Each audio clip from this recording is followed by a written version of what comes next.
Ngayon, ka tayo. Akit tayo sa puno. Ayan, chinek ko ulit yung mga mangga. Nak, baka matalisod ka sa alambre, ha? Bilisan mo. Nagdag ka talaga dyan. Baby, nadaktaan ka dyan. Alam mo, pag nadaktaan yung mukha mo niyan, papangit ka na. Delikado yung daktaan. Ito pala, oh, malaki na, oh. Ito, pwede na to, no? Ano? Ito, magulang na ito, di ba? Parang suko. Ayun, pwede yung... Bakit dyan, nak? Ang liit niyan. Huwag kayo magpitas mancha yan.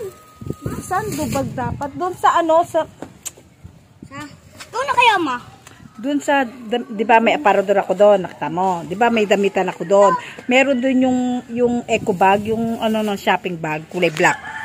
Tanda ka, pag baka matalisod ka sa ano, ha? Huwag ka magturo. Tama yun.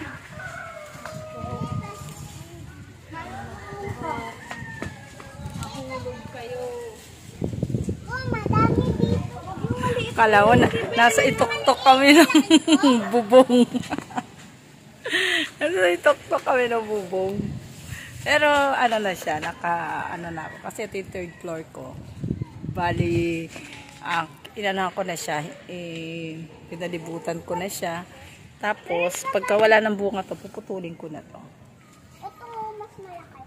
Priya, madaktaan yung mata mo, sabi ko.